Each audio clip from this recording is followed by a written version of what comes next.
Chief Meteorologist Alan Seals along with Melissa Constanzer. It is a News 5 weather alert day, and this is your afternoon weather update. Fortunately, things are relatively quiet, relatively calm, but it may not stay that way. A live view of downtown Mobile shows the clouds in the aftermath of the thunderstorms that went through earlier in the day. So roughly half of us are looking at a relatively calm pattern, but we're not totally done. I want you to focus on this picture taken in Saraland by Jan Clifford. It shows tree damage from the thunderstorms that moved through this morning. Fortunately, so far, we have not had a lot of reports of damage, but there have been some locations that have seen minor storm damage and also some locations that have seen hail. Now, here's the latest radar. This goes back the last couple of hours. Notice the brightest thunderstorms moving past Mobile County, stretching from Baldwin County into mainly Monroe County. At this point, they are not technically severe thunderstorms, but they are strong thunderstorms. And any thunderstorm over your home is producing lightning and loud thunder. So no watches, which is good. And technically, we have no warnings, but we do have a couple of flood advisories. One of those flood advisories basically covers all of Baldwin County from north to south, Stockton, Bay Minette, Stapleton, all along Highway 59, down toward the eastern shore, Daphne, Fairhope, Point Clear. And the flood advisory simply means, be advised, you will see nuisance flooding in your community. You travel a little farther toward the north, and the extreme eastern edge of Clark County and most of Monroe County also has a flood advisory. Both of these go past 5 o'clock, so places like Frisco City, Monroeville, Chance, Beatrice, same story. Just be alert, be aware that you could see some nuisance flooding.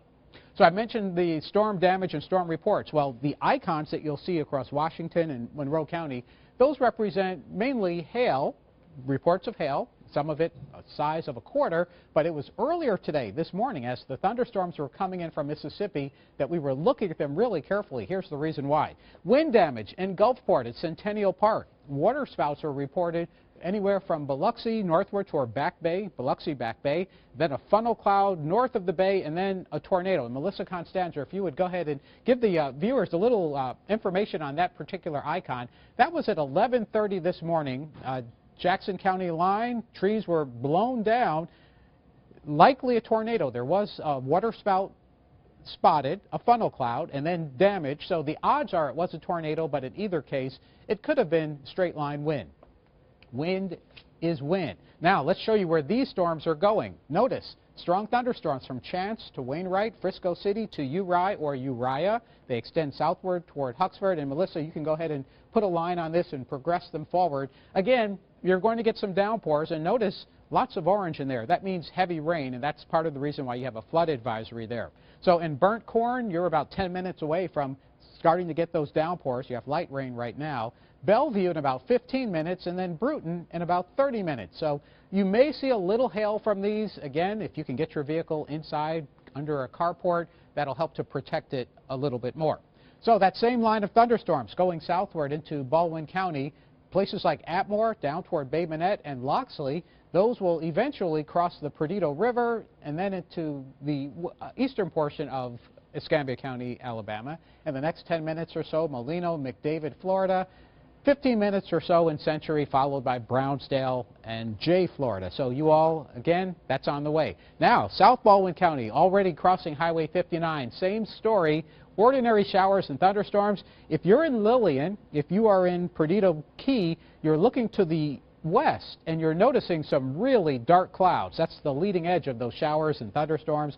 So Ramsey Beach in the near future, followed by Cantonment, and then they will get into the Florida Panhandle. Molino, Brent, about 15 to 20 minutes. Here's a live view at Orange Beach. I just mentioned the clouds. So you're looking toward the northeast. The Florida, Escambia County is in the distance. This is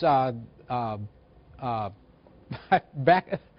Perdido Pass, I'm sorry about that. And this is the leading edge of that thunderstorm that is moving not too fast, but it is moving toward the east. So when the sky takes on that appearance, you know you need to get inside, take shelter.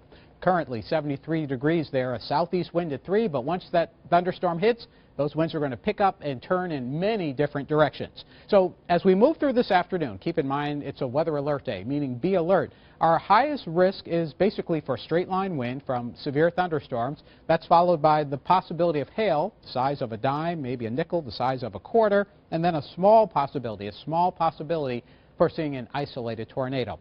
Here's your progression in the next couple of hours. Everything steadily moves eastward, so by the rush hour, if all goes well, most of the area is quiet. But if you are in the Florida Panhandle, it may not be so quiet. One other place that deserves it to be quiet is Gulfport, Mississippi, and that's where Ashley Knight is right now, where there was some wind damage that I talked about. Ashley, what can you tell us about what you're seeing there?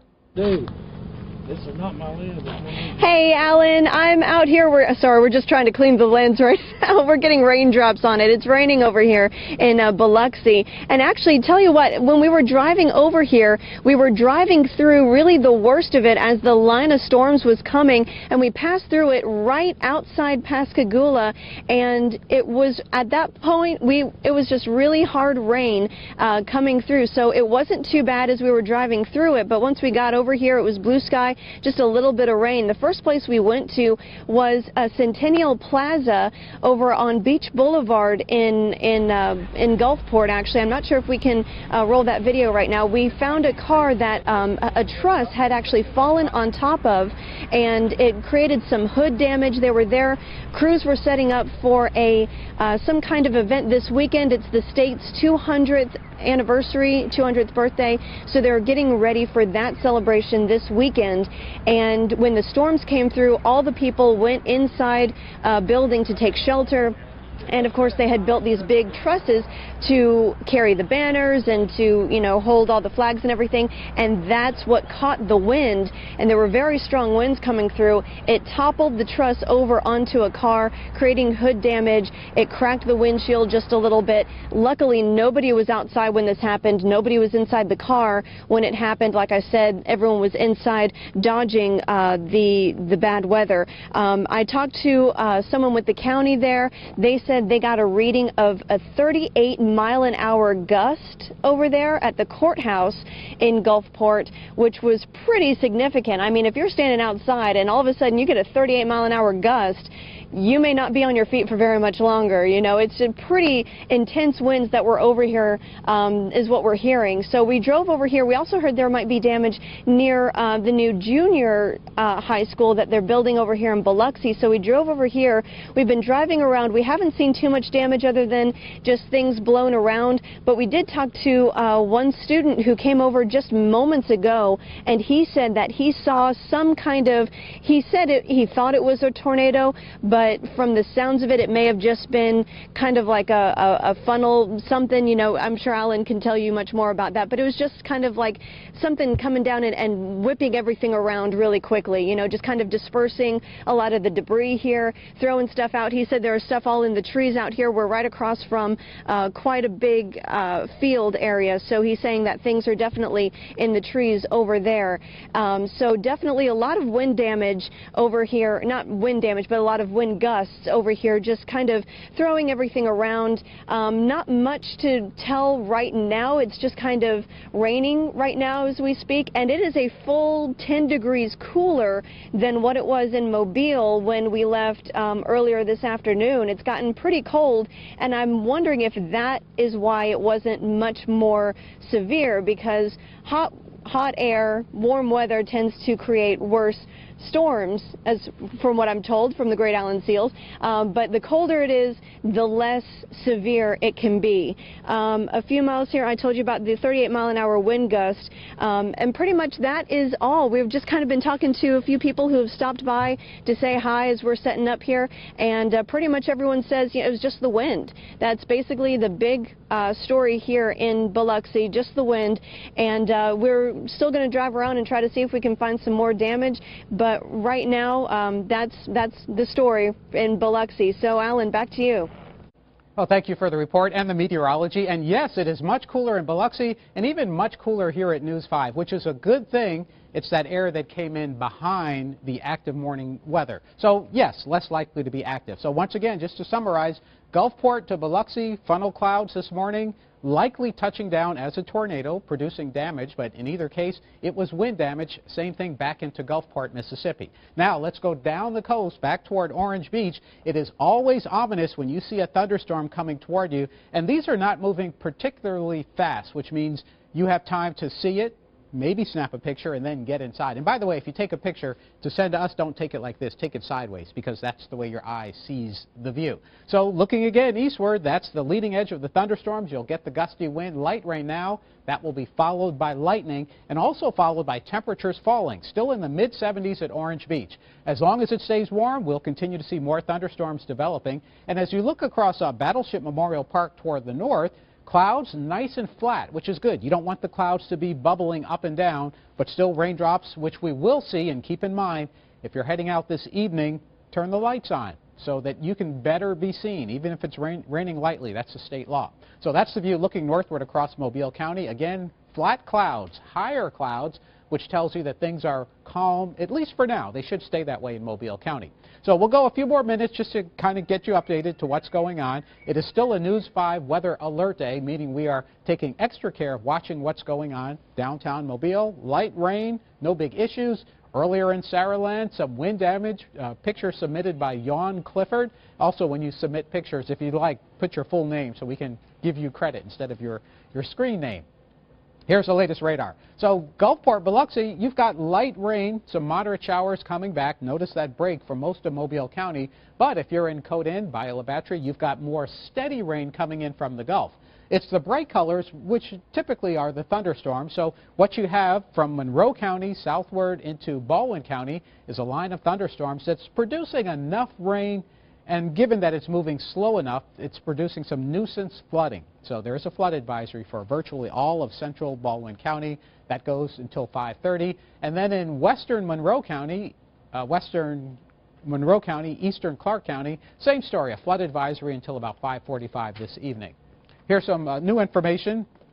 I just talked about the rain at Dauphin Island. So you're getting some steady winds there, gusting at least in the last hour to about 44 miles per hour. So don't be surprised along the coast where you have no trees to slow down the wind, no buildings. You'll get the higher winds along the coast typically.